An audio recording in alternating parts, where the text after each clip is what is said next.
الأهلي يعزز رقمه القياسي في دوري أبطال إفريقيا بعدم الخسارة في 26 مباراة متتالية. عزز الأهلي رقمه القياسي في مسابقة دوري أبطال إفريقيا بالحفاظ على سجله خاليا من الهزائم في 26 مباراة متتالية، وذلك بعد التعادل مع أورلاندو بدون أهداف. الأهلي يطلب تأجيل مباراته الأولى في كأس الرابطة ويشرح الأسباب الاضطرارية في خطاب رسمي. أرسل النادي الأهلي خطابا إلى رابطة الأندية المحترفة يتضمن الظروف الطارئة التي ترتب عليها ضرورة سفر بعثة الأهلي إلى قطر، وذلك يوم 10 ديسمبر الجاري، وذلك للمشاركة في بطولة كأس القارات للأندية انتركونتيننتال كالتزاما بلائحة البطولة وتنفيذا للالتزامات التي أقرها فيفا قبل مباراته المحدد لها 14 ديسمبر الحالي مع الفائز من باتسوكا المكسيكي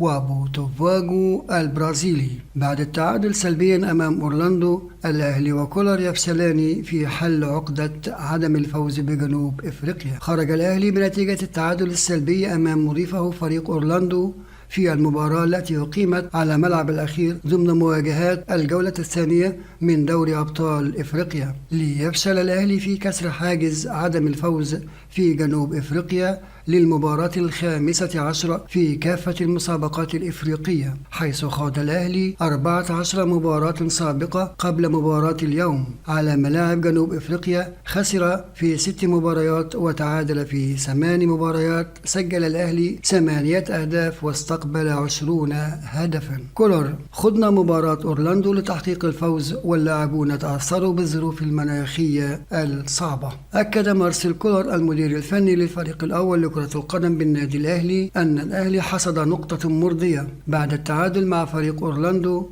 الجنوب إفريقي على ملعبه ووسط جماهيره. وأضاف كولر في تصريحات أثناء المؤتمر الصحفي عقب المباراة: المواجهة كانت صعبة وقوية بين الفريقين، وأداء الأهلي تحسن في الشوط الثاني، ولاحت بعض الفرص أمام الفريق وكذلك بالنسبة للفريق المنافس، لكنها لم تترجم إلى أهداف، وانتهت المباراة بالتعادل السلبي. عبد الحفيظ: الأهلي يضم صفقة قوية استعدادا لكأس العالم للأندية. كشف سيد عبد الحفيظ مدير الكرة السابق بالنادي الأهلي عن أول صفقات الأهلي القوية من أجل المشاركة في كأس العالم للأندية 2025. وقال عبد الحفيظ في تصريحات تلفزيونية عبر شاشة MBC مصر أن هناك اسم لاعب مصري محترف سيكون متواجد مع الأهلي في مونديال الأندية، وأردف قائلا: الأهلي بيرتب أنه يكون في اسم مصري كبير هيبقى مشارك مع الأهلي في كأس العالم للأندية، وعندي إحساس بنسبة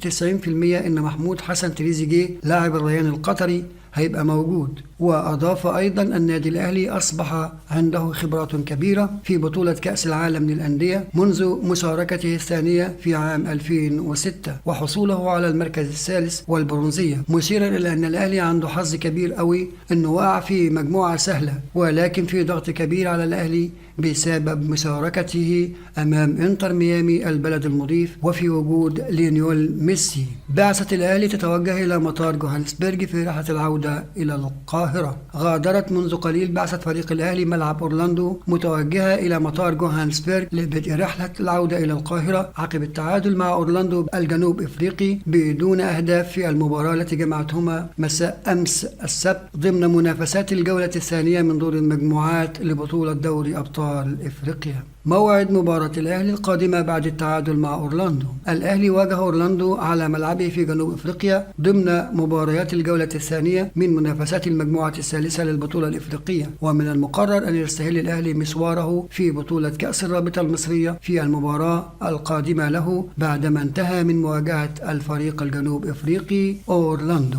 دمتم في أمان.